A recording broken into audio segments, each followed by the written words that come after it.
Some of you may have seen the Flexus also shares a garage with another car. This is the bane of my life. I've had it since 2008. I drove it for about 30k. I bought it with 30k on it, so it was a pretty decent little car when I bought it. I was only 18, something like that. So I drove it for about 3 years, put 30k in it, and then I decided 1.6 litres isn't enough, and 120 horsepower I think I had it dynoed at actually, which was donkey's years ago now. Anyway, I decided that wasn't enough. So I set out to make a project and upgrade it to a 2 litre. And I was going to do 2 litre with throttle bodies and get 180 brake horse. Nice little upgrade. Until I spoke to a mate and he said, what's the matter, are you afraid of power? Turns out I'm not afraid of power, but I like a challenge. So I decided to put the 2 litre in it and turbocharge it. Years later, I'm still struggling with it because multiple reasons, but if there's enough interest in this, I may start a little side project and do a couple of bit of ad hoc videos, a bit like this. I've just decided to fire the camera up now and show you around it. So if there's interest for this, like the video and yeah, leave some comments and I'll just make more videos on it. It's getting to the point now where I'm going to start working on it.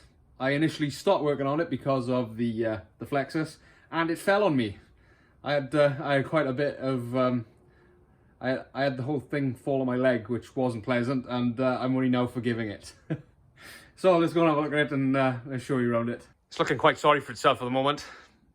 The top dash sat on top of it, parts of the Flexus on the windscreen.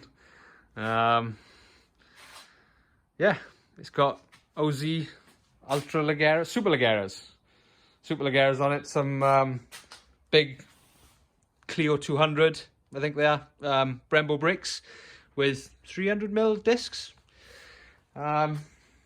Tinted the windows. It's an Astra Mark IV spoiler because it fits. The rear bumper also lives on the roof. The rear bumper is custom made. I spent a good, well, probably about 100 hours put in the and again, Clio 197, I think this is, diffuser on the bumper. I had it molded and everything fixed together like that. But it cracked the paint, cracked the fiberglass.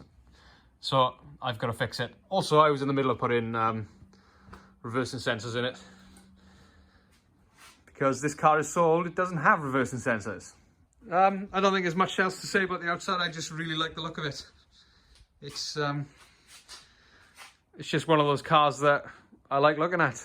It's got a Renault RS splitter on the front of it. That by itself cost 300 quid because back in the day when I used to play with this, I didn't know what a budget was.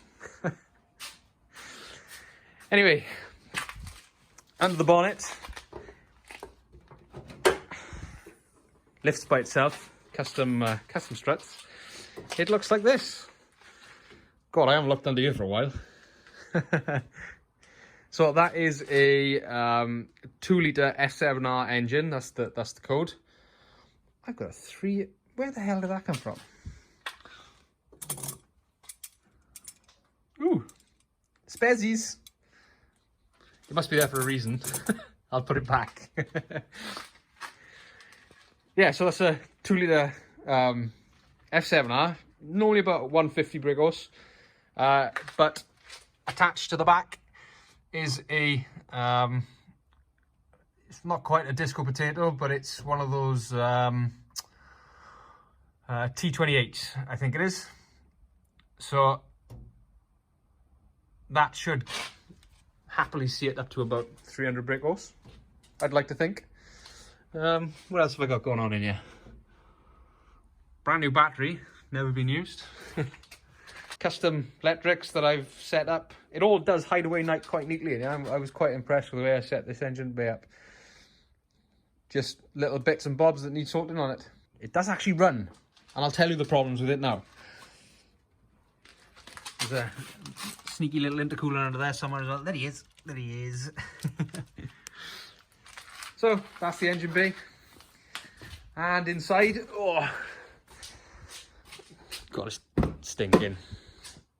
Inside, we have full mouldy leathers with the more recent dark blue dashboard, because Renault like their horrible blue dashboards. It uses an Omex 600. Can you see that down there?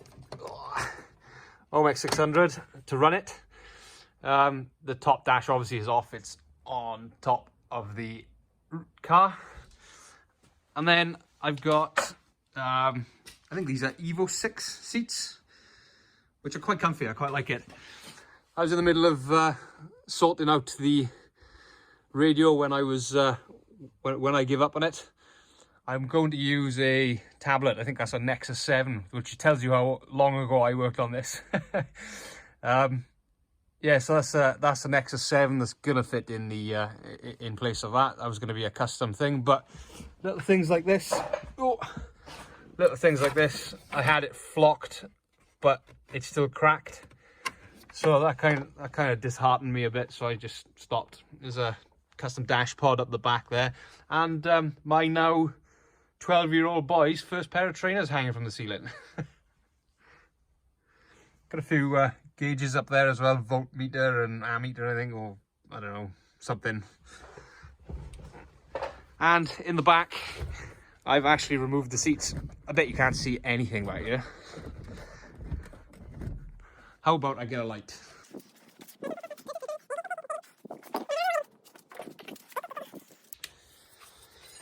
There you go.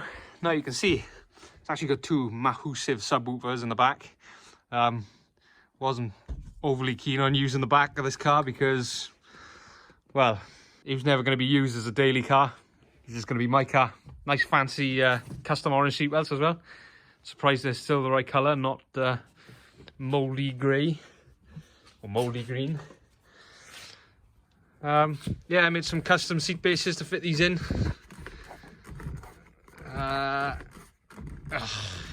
Back you go. Carbon fibre door handles, all sorts of bits in here. And I just realised I forgot to tell you. Note the janky gear stick. That is because it doesn't actually have the Renault gearbox in it. It's actually got a Volkswagen gearbox in it, which I totally forgot to tell you about while I was under the bonnet. So the Volkswagen gearbox is there somewhere. Massive thing, 6 speed instead of 5 speed. That's been part of the problem, but it'll get there one day.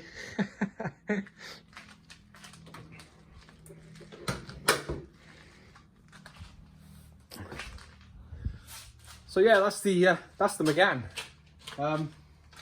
That's another one of my my creations. I'm gonna start working on it soon. That's what this thing here is. Don't know if you can see that. That's the new engine for it. So the engine in there currently is forged. It's got forged pistons in it, oversized block, forged pistons, forged rods, all low compression for the turbo.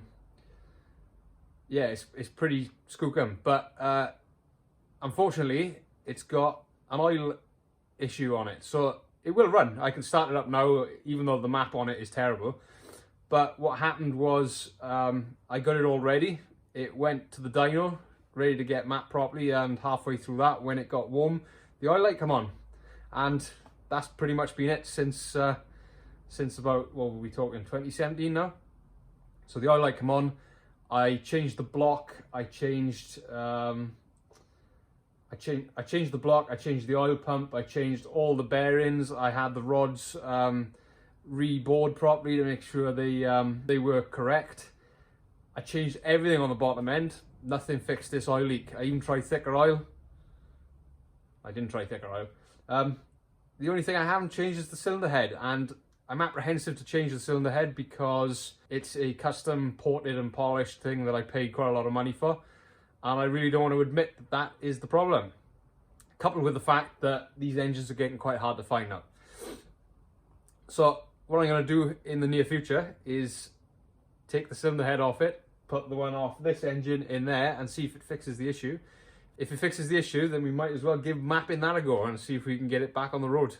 It's roadworthy, it's road legal, just needs tax insurance and it's ready to go. Of course the map is going to be a bit terrible because it was never finished, but give it a go.